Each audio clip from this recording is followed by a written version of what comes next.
Assalamu alaikum sahibboottan kiyya. Warri chaanaala kiyya subscribe gootanii viidiyoon hangallakkisu hunda daawwattanii hanqa guyyaa har'aa na wajjin turtanii galatoomaan isiniin ja'a hundi keessanii. Asumaanuu obboleeyyan kiyya waan takkaan isinit dhaammachuu barbaada. Viidiyoo yeroon hangallakkise namoota baay'ee ilaala. Garuu namni like godhu namoota hedduu xiqqoodha. Please viidiyoo eegalaaltan booda like godhuu akka hin daganne.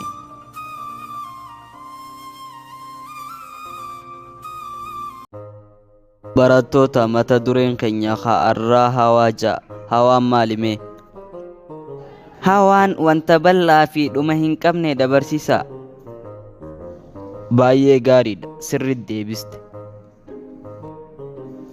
Hayyee gaaffii itti aantu Hamdiif hin kennaa. Hamdii lafaatu aduun naannawa moo aduun lafaan naannawame? Aduun lafaan naannawa. Sirrii miti, dachiitu aduun naannawa. Hayyee barsiisaa.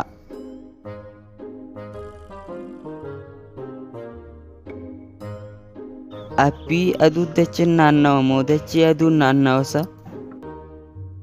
Akkamitti gaaffii akkanaa na gaafatta? Aduu dachiin naannawa gaa. Arra barsiisaan keenya dachii aduun naannawa nuun jedhe.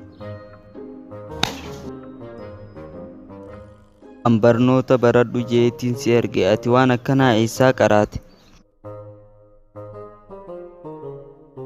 Barsiisaa ati kallee lafaa aduun naannawa nuun hin jenne?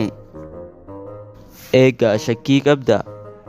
Kalee galee abbaa kiyyaan akkas jennaan abbaan kiyya sirrii miti jeena cafaqe. Aboo mucaa dhagaye, lafaa aduun naannawa malee aduun lafatti hin naannoytu. Hayyee egaa akkas ta'e mana keenyatti aduun lafaan naannawa, mana barnootaatti lafaa aduun naannawa.